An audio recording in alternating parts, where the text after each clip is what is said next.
Dios majestuoso, yo te adoro, te adoramos, oh Dios, maravilloso tú eres, digno de recibir toda la gloria, toda la honra y todo el honor. Se pueden sentar. Bien, mis amados, mis amadas, regresamos nuevamente a el mensaje que comenzamos hace 3 semanas, que proviene de Oseas capítulo 4, versículo 6, slide number 1. Oh, thank you. All right. Y la palabra del Señor dice de la siguiente manera: mi pueblo fue destruido porque le faltó, ¿qué? Conocimiento. Por cuanto desechaste el conocimiento, yo te echaré del sacerdocio, puesto que olvidaste la ley de tu Dios, también yo me olvidaré de tus hijos. Y hace varias semanas comenzamos a hablar sobre lo que entendemos es un reclamo de parte de Dios hacia su pueblo, Israel, y ahora por extensión un reclamo de parte de Dios hacia su iglesia. Y dijimos que la tendencia de los seres humanos es olvidar, pero en el caso de Israel y en el caso de este texto, y antes de continuar, por olvidar, entiéndase que no es que se nos borró de la mente. Olvidar es simple y llanamente hacer la aplicación propia y debida con relación al conocimiento de Dios. Por ejemplo, él habla de que echaron a un lado la ley. Dios está haciendo énfasis a que su pueblo había echado a un lado, habían dejado de poner en práctica su ley, sus mandamientos. Porque recuerden, y yo voy a siempre sonar como un disco rayado, esto no se trata de la cantidad de conocimiento que nosotros podamos acumular en los archivos de nuestras memorias. ¿Me estoy dando a entender? O sea, esto no es asunto de que usted se memorice la Biblia desde Génesis al Apocalipsis. Esto es asunto de que nosotros podamos poner en práctica el conocimiento que hemos recibido específicamente de parte de Dios. Para no estancarnos mucho tiempo, number 2,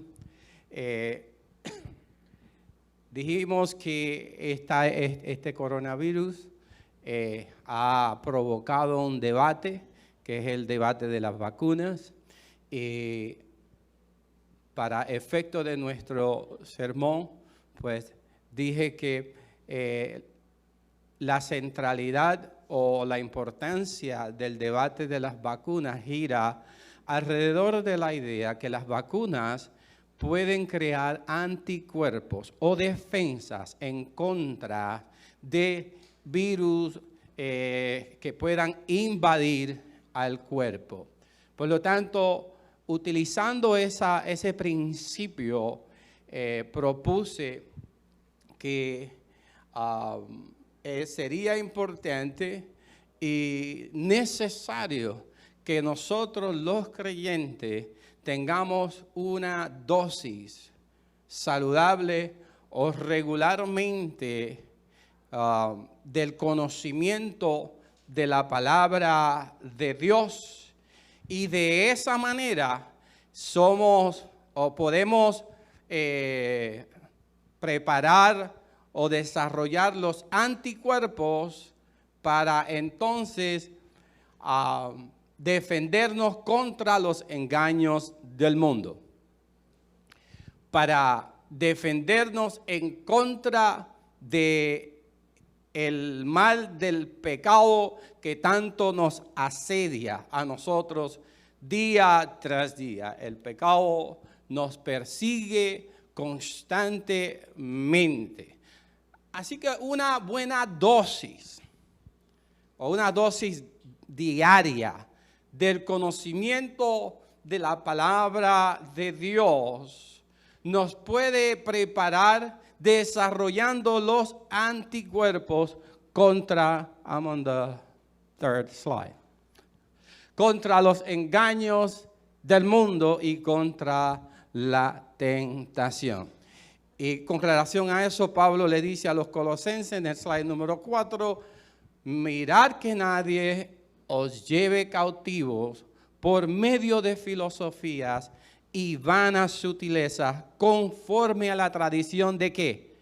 De hombres, conforme a los principios elementales del mundo, la cultura dominante, o sea, las pautas, las directrices que el mundo establece como algo normal, como algo a seguir, como algo que nos va a orientar y nos va a instruir. Y aquí el apóstol Pablo en ese versículo, y no quiero entrar en la explicación completa para poder movernos a la parte que nos corresponde, pero Pablo prácticamente traza un contraste entre la filosofía de los seres humanos, las ideologías de los seres humanos que son conducentes a la muerte espiritual o pueden ser conducentes a desviarnos, a apartarnos o alejarnos de Dios, en contraste a las enseñanzas del evangelio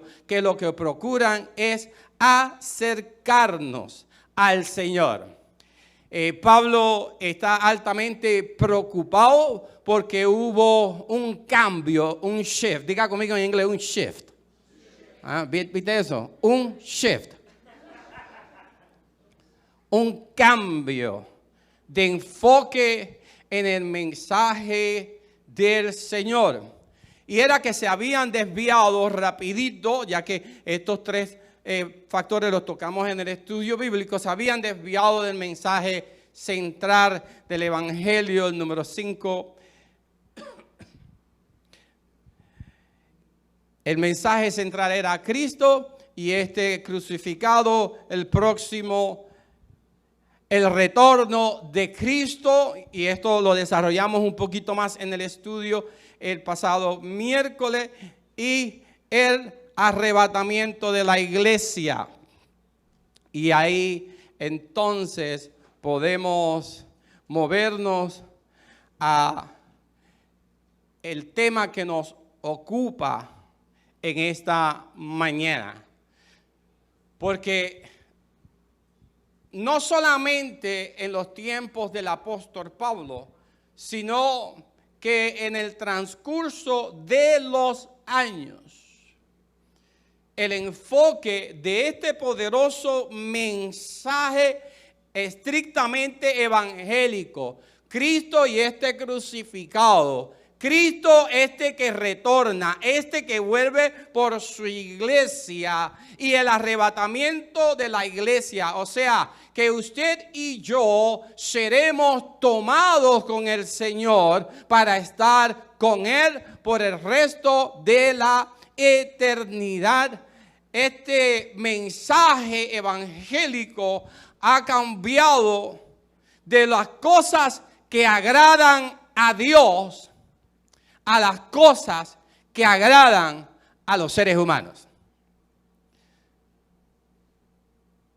En los púlpitos hoy día, y este fue uno de los temas centrales en el evento de ayer, hubieron múltiples de personalidades que pasaron por allí, de distintos trasfondos étnicos y culturales, pastores, evangelistas, laicos, cantantes, que en distintas maneras resaltaron el hecho de que ya en los púlpitos de las iglesias no se predica arrepentimiento. O sea que este mensaje es muy arcaico. No sirve para la iglesia moderna. Creo que somos testigos de la ausencia de este lenguaje bíblico en muchos de los púlpitos o de los foros evangelísticos a lo largo y ancho de esta nación. Dios siempre fue el centro del mensaje evangélico. Dios Padre, Dios Hijo, Dios Espíritu Santo. Pero en los últimos 30 años hemos sufrido un cambio. Nos hemos movido, el próximo slide, a un evangelio que nos invita o promueve el libertinaje.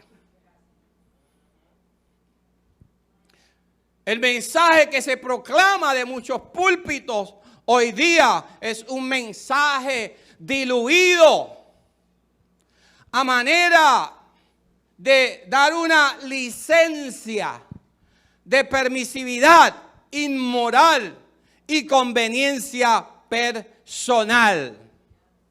O sea, siempre y cuando no le haga daño a nadie, haz lo que te venga en gana. Hemos escuchado pastores y predicadores decir, as long as it doesn't hurt somebody else, guess what? It's hurting you and it's condemning you to go straight to hell.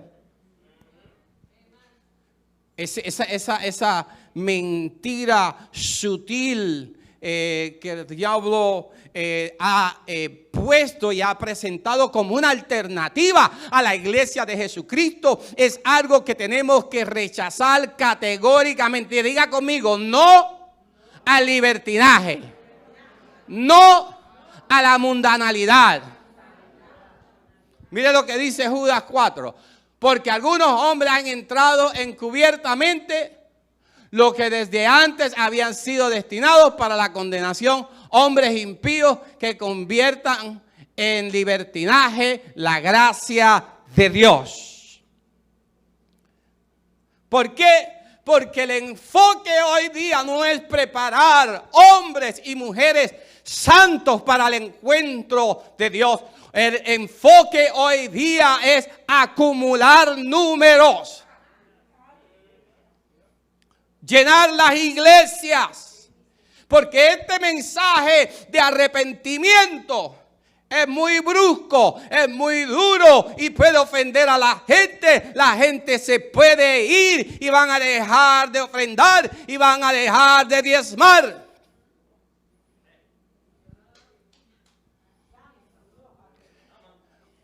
Dios no necesita el dinero de nadie. Llevo 35 años en la iglesia para saber y conocer que tan pronto un miembro de una iglesia se enoja, se resiente, lo primero que hace es aguantar sus diezmos.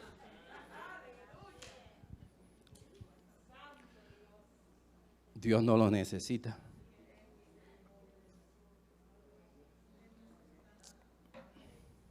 Ni yo tampoco. Porque mi Dios provee a todas mis necesidades. Amén. Con relación a este comportamiento antibíblico, Pablo dice a los Corintios en el slide número 9.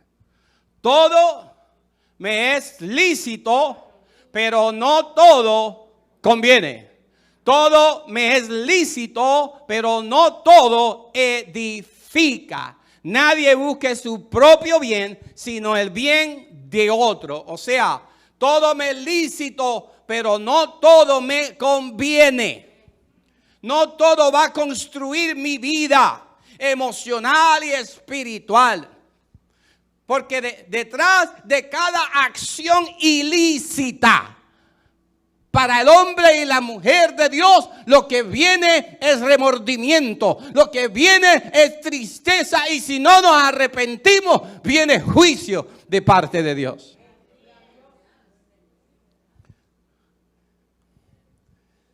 Y fíjense cómo el apóstol Pablo termina este pensamiento ahí, que donde después que él dice, mira, no todo lo que tú haces, not everything that you do is convenient for you.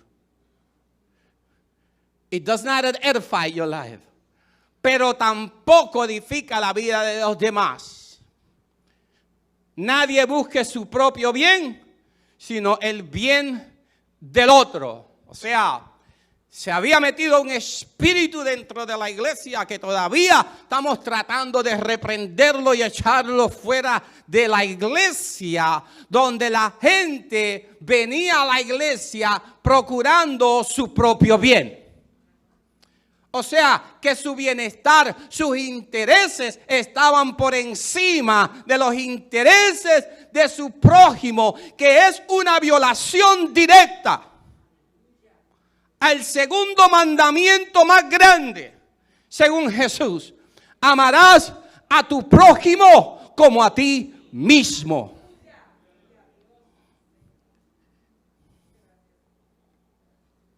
Si hay un pecado que se practica dentro de la iglesia, es el pecado del desprecio, el pecado de la enemistad.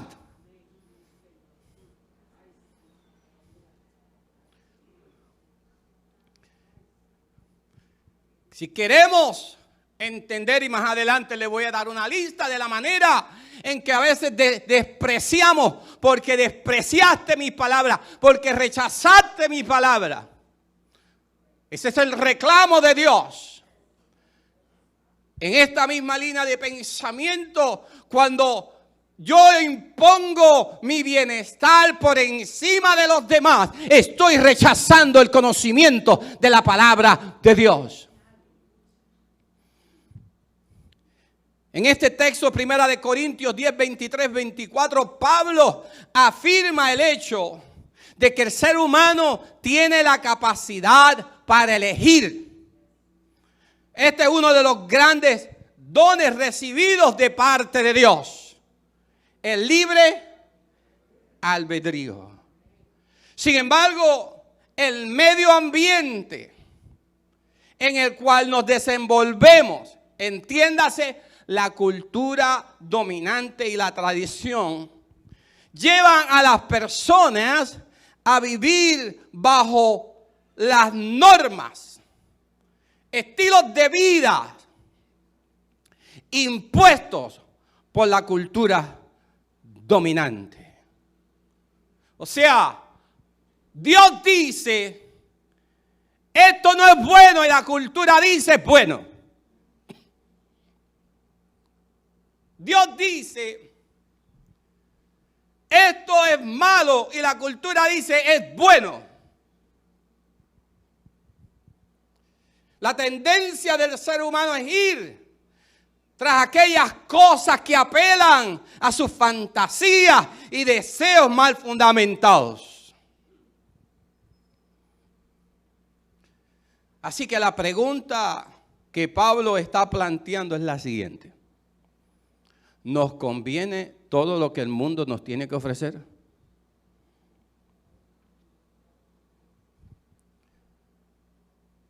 ¿Nos conviene todo lo que el mundo nos tiene que ofrecer? Aunque todo lo que está allí en el mundo a nuestro alcance parece estar disponible, no todo nos conviene. La palabra de Dios nos dice claramente que no todo nos conviene. Así que nos movemos entonces a este cambio trágico, un cambio trágico de enfoque en la proclamación del Evangelio. Lamentablemente, este poderoso mensaje que transformó la vida de millones de personas por 20 siglos, hoy es un mensaje meramente humanista, enfocado en lo que pueda beneficiar al ser humano material y económicamente, y eso se lo voy a demostrar, o se lo voy a explicar un poquito más, que quiero decir, porque por eso es que la iglesia está donde está. Porque a la gente le han dicho, ven a buscar y Dios te va a dar. El modelo de Dios siempre ha sido, ven a dar, acércate a Dios. Y no estamos hablando de dinero, tú le das tu vida, tú buscas su reino y su justicia primeramente, y después todas estas cosas te pueden ser añadidas. Pero si nosotros venimos detrás de las añadiduras primero,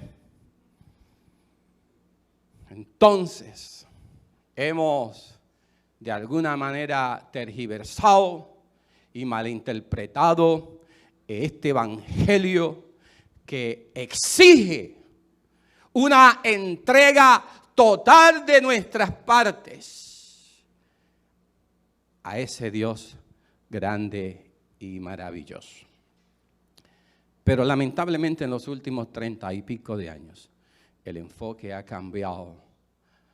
Al escuchar a muchos de estos predicadores de hoy día, ¿no les parece y no les suena a ellos que suenan más como corredores de la bolsa de valores o agentes inversionistas haciendo ofertas de inversiones y transferencia de fondos?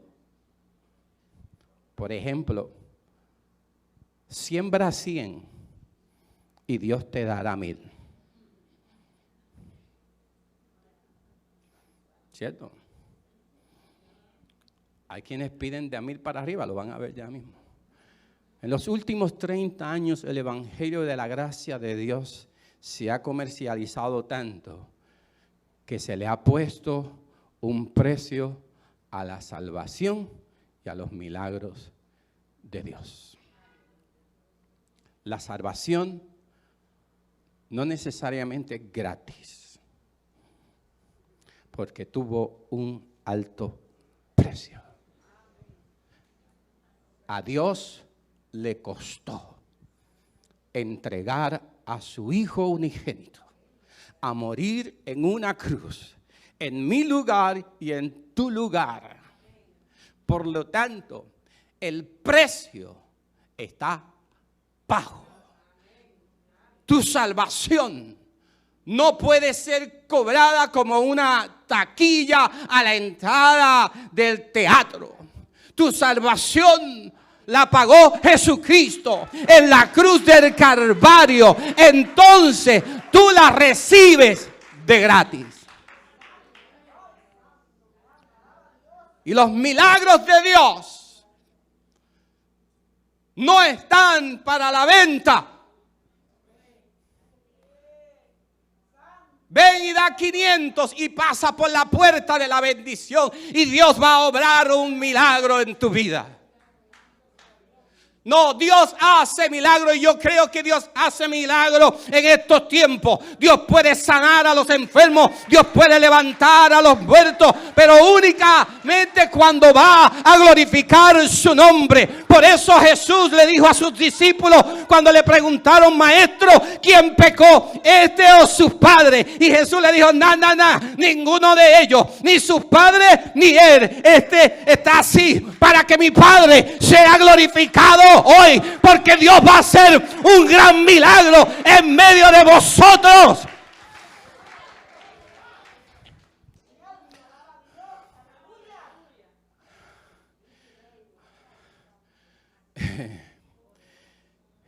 si tuviéramos que pagar por los milagros ahora, yo no voy a decir lo que dijo un escritor, creo que colombiano. Búsquelo, creo que es Márquez. Búsquelo, porque la expresión que él usó no sería muy culta para mencionarla en este momento. Pero si los milagros dependieran de nuestras finanzas, los pobres estuviéramos chavados. O sea, que los milagros solamente para algunos están disponibles para aquellos que pueden sacar sus carteras y sus chequeras y depositar o poner un depósito para ese milagro que Dios alegadamente va a hacer. Hombres y mujeres sin escrúpulos se han lucrado del evangelio engañando a la gente. Permítame presentarle varios clips de algunos de estos personajes. And I will tell you now something that is going to shock you. I think it's an offense to the Lord. It's an offense to say, give $1,000.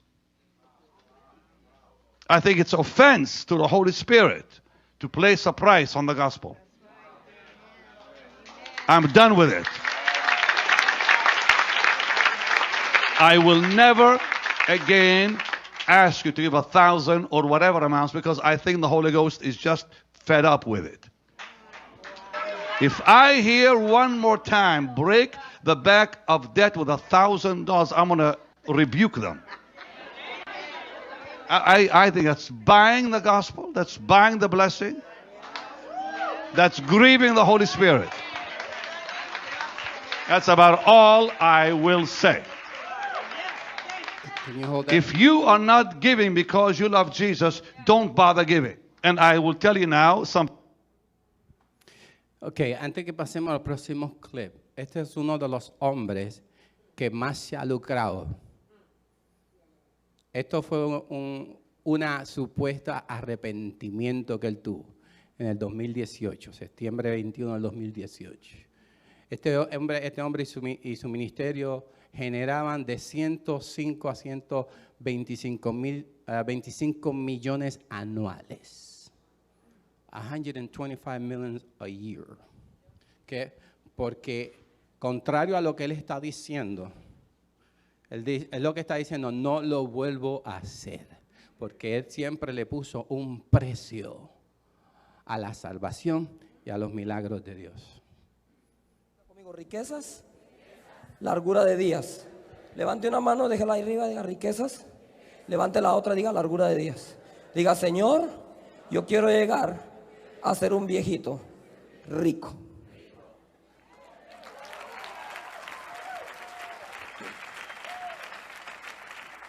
Óigame, los viejitos ricos la pasan mejor que los viejitos pobres. ¿Usted ha dado cuenta cuando usted es un viejo riquito o un riquito viejo?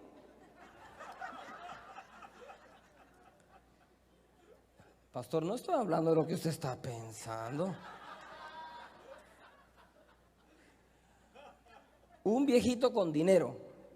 Ese abuelo, no sé por qué los nietos lo visitan más.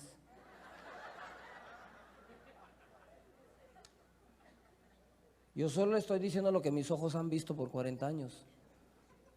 Yo no le estoy diciendo que así tiene que ser, yo le estoy diciendo que así es. Yo aquí no le estoy diciendo cómo tiene que ser, estoy diciendo cómo es.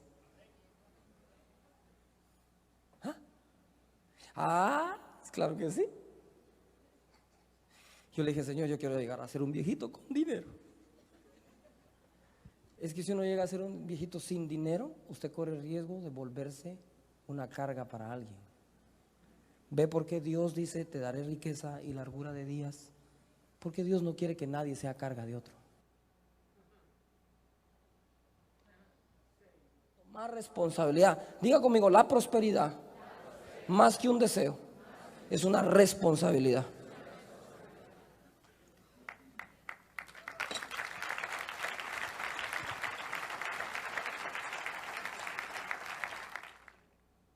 que el propósito de la abundancia en tu vida, el propósito de que tú tengas dinero y finanzas en el reino, es lo que hemos estado viendo. Y hemos enseñado 6 razones principales por las cuales Dios quiere que tú seas rico. Dios quiere que tú seas próspero y tengas abundancia. Y yo no voy a dejar de predicar este mensaje, aunque yo sé que por ahí hay algunos que están criticando. El pastor siempre habla de prosperidad. No, pues quédate pobre tú. Hoy vamos a hablar de la séptima. Y la séptima razón, el número 7, por la cual la sabiduría del reino te quiere llevar a un nivel de abundancia, de riquezas, así como le pasó a Salomón, es porque cada uno de nosotros, cada uno de todos los que estamos aquí, tiene un ministerio, tiene un llamado y tiene que dejar un legado que impulse el reino de Dios en la iglesia.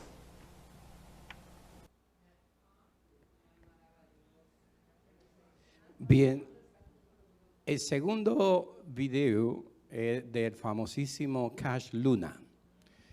Ustedes lo pueden buscar, ustedes van a ver cuál es su línea de enfoque, y este último es Adolfo Font, que luego de un montón de escándalos salió de Puerto Rico, ahora está pastoreando en Texas.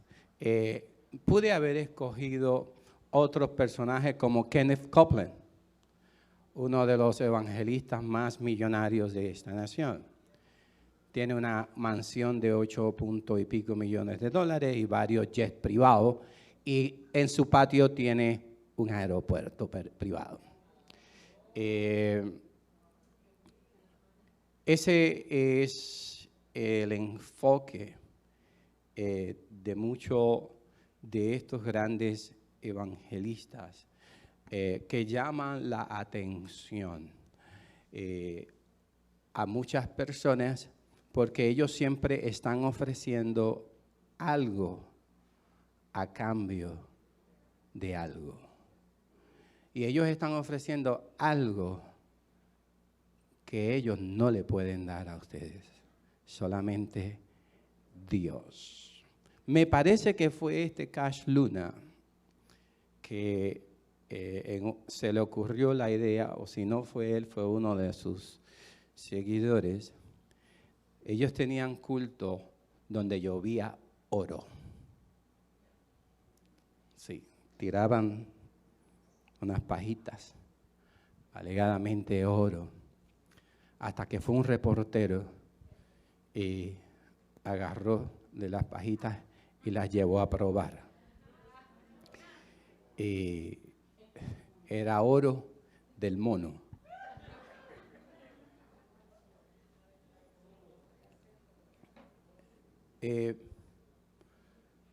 Mis amados hermanos, cuando Dios reclama a través del profeta Osea, mi pueblo perece por falta de conocimiento. Cuando Pablo advierte a la iglesia que no tengamos cuidado con las filosofías humanas, con aquellos hombres y mujeres que pueden estar engañando y nos pueden estar desviando de la verdad. Ellos lo hicieron con el propósito de protegernos y de guardarnos a nosotros de este tipo de aberración bíblica. Por bonito, y lo interesante de esto es que estos son gente con labia. Yo le llamo fast talkers. Hablan rápido y tienen una de verbos que dejan a la gente dormida. Le vacían la cartera y el bolsillo antes de que la gente se dé cuenta. Pero lo interesante de esto, porque tiene que haber un espíritu de engaño detrás de todo esto. Porque estas iglesias se llenan. Y en el momento de dar, la gente se pelea por ser los primeros en llegar al altar. Entre ellos está Creflo Dollar, Joyce Myers, y por ahí la lista sigue.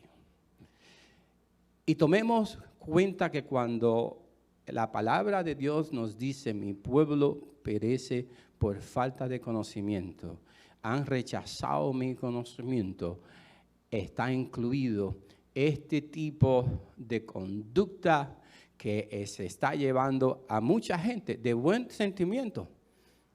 Y sobre todo, se están aprovechando de la necesidad de la gente.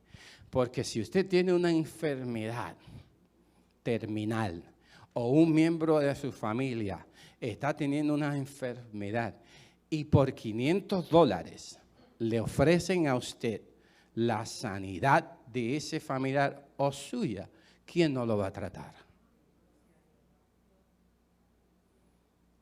Otro mensaje que también resuena hoy día es un llamado a una vida de promociones o a posiciones de prestigio dentro de algunos círculos religiosos. Next slide.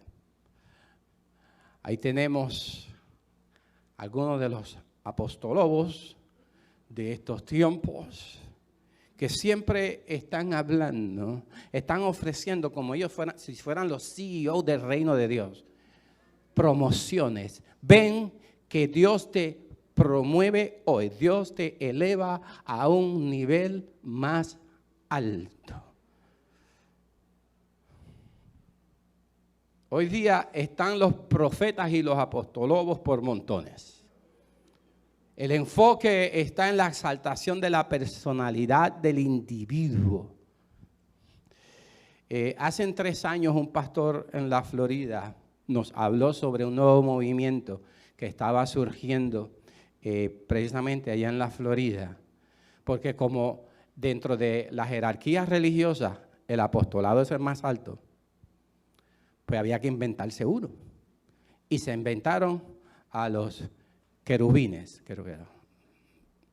Entonces hay un movimiento de querubines porque ahora los apóstoles tienen que estar sujetos a los querubines.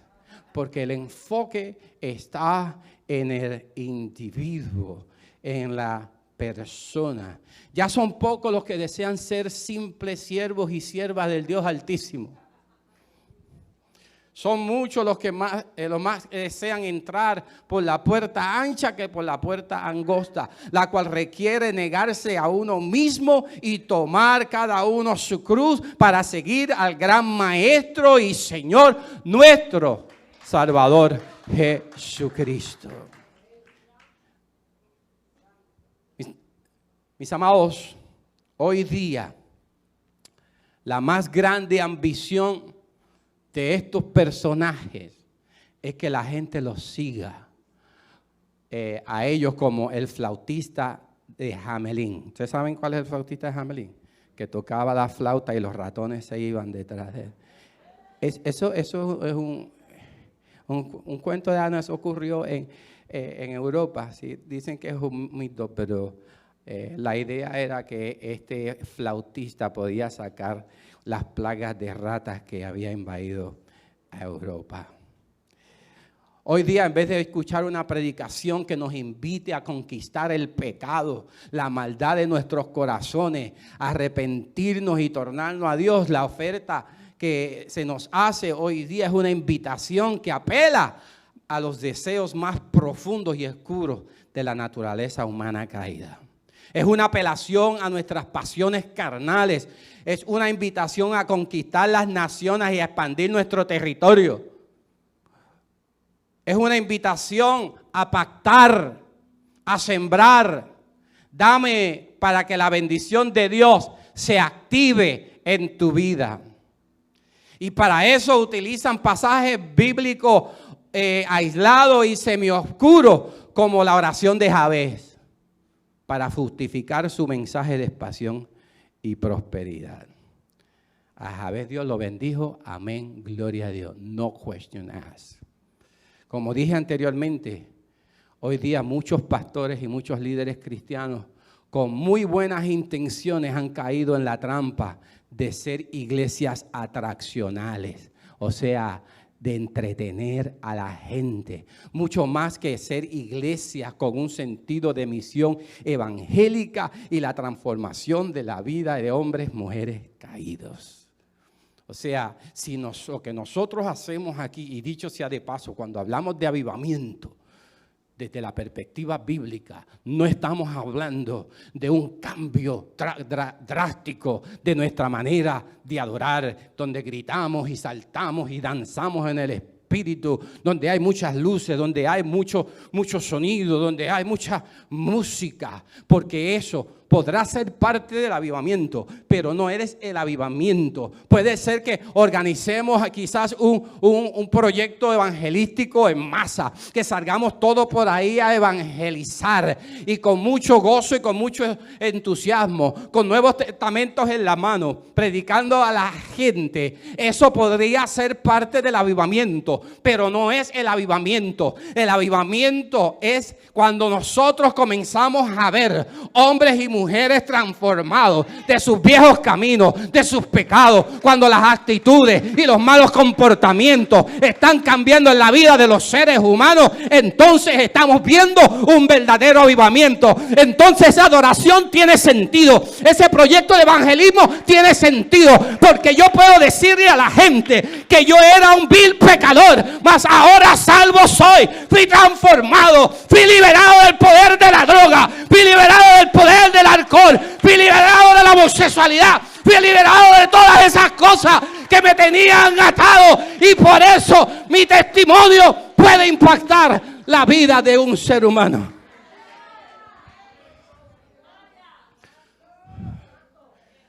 Mis amados, yo sé que el tiempo ha avanzado. Hay otra modalidad de los hipsters ministers. Y no quiero que se me malinterprete. Pero ustedes saben que ahora hay una nueva modalidad. Los pastores vienen en jeans, sneakers y leather jacket. El hábito no hace al monje.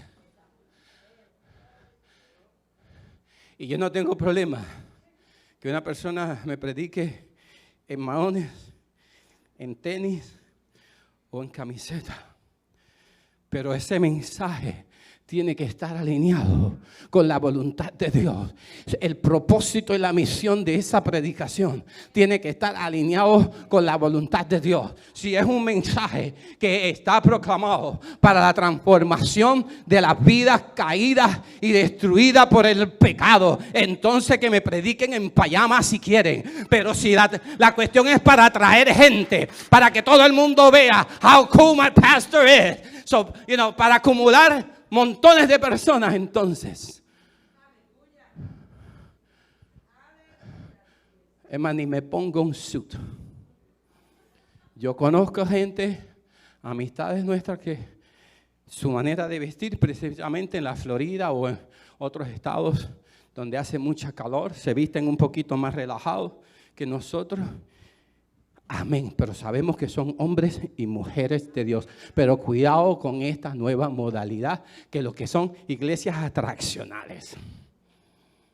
Lo que están buscando es entretener a la gente. Nosotros no estamos llamados para entretener a la gente. Por eso, si se nos apagan las luces, seguimos predicando. Si se nos va el sonido, seguimos predicando. Si se nos va toda la tecnología, seguimos predicando. Porque el poder no está en la tecnología, el poder no está en la luz, el poder no está en la cámara, el poder está en el Espíritu de Dios que se hace presente. Donde dos o más estén reunidos, ahí está el Señor para transformar vidas y corazones.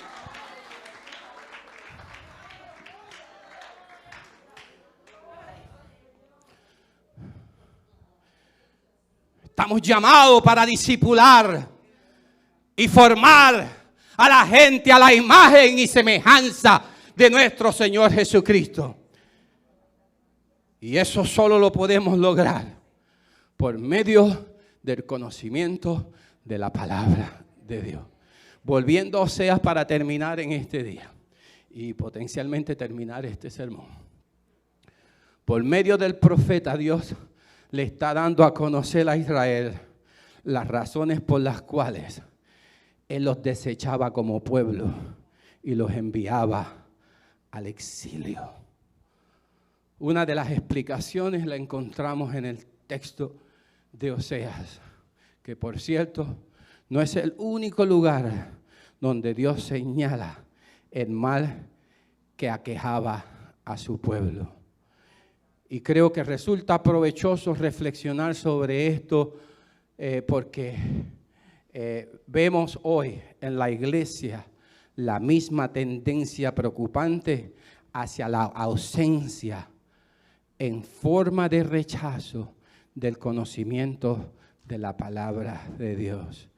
¿En qué forma hemos rechazado el conocimiento de la palabra de Dios? Pues mire, hemos rechazado el conocimiento de la palabra de Dios cuando nos hemos ido tras los deseos de la carne en vez de ir tras los deseos del Espíritu.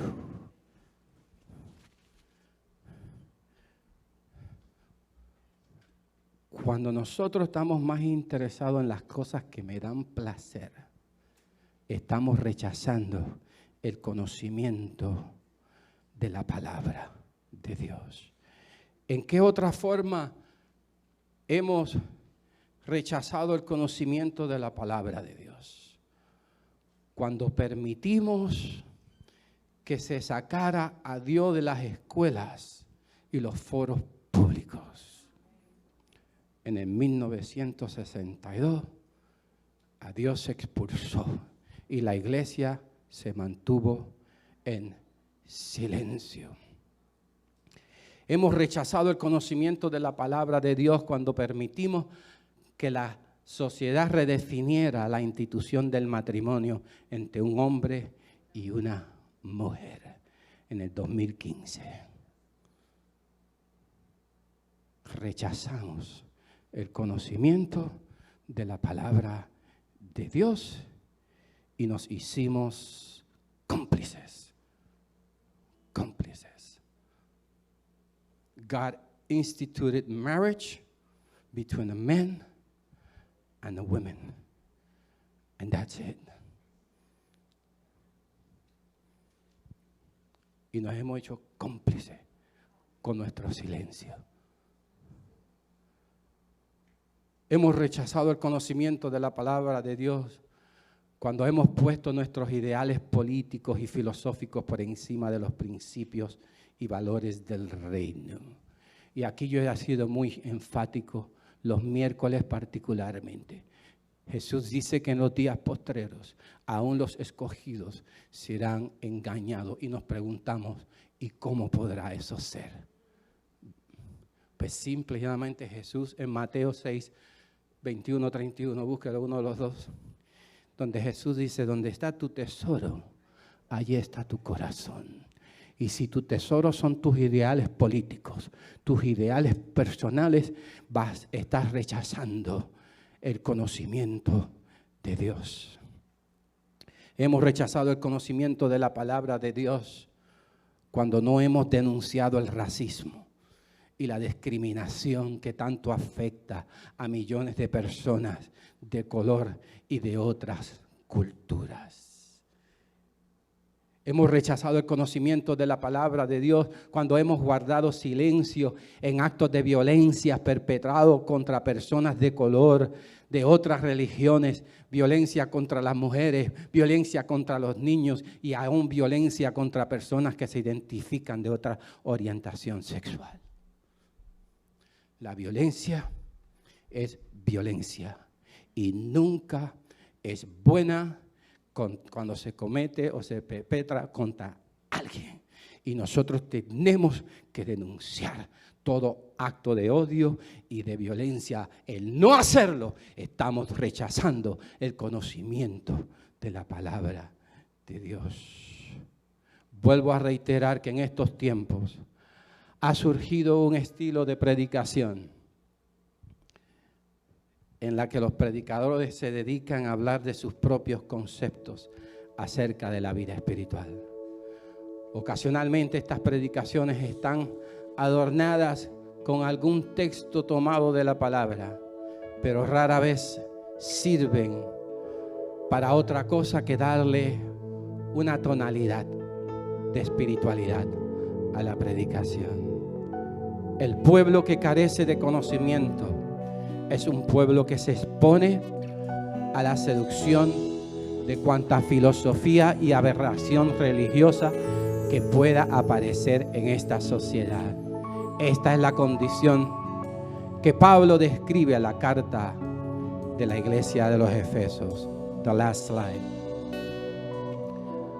Así ya no seremos niños fluctuantes llevados por doquiera de todo viento de doctrina, por estratagemas de hombres que para engañar emplean con astucia las artimañas del error, sino que siguiendo la verdad en amor, crezcamos en todo en aquel que es la cabeza, esto es Cristo. I'm going to say this in English, I'm going to say this in Spanish. One of the reasons why we, myself and my wife, la pastora, are very cautious every time anybody says, Pastor, I'm going to go to so-and-so church. We are very quick to ask, whose church is it? What do they believe? Why? Because the lack of knowledge very easily can confuse a Christian. Not everything you see moving in a particular church or movement comes from God. It may look right, it may look good, but it ain't good. Por eso la pastora y yo tenemos mucho cuidado cuando la gente nos dice, pastor, que voy a tal iglesia. Primero que preguntamos, ¿iglesia de quién? ¿Qué cosas creen? Porque los enviamos hechos y derechos y nos los retornan confundidos. ¿Por qué? Porque a veces hay doctrinas, hay enseñanzas que parecen ser de luz, pero no lo son. Nos ponemos de pie.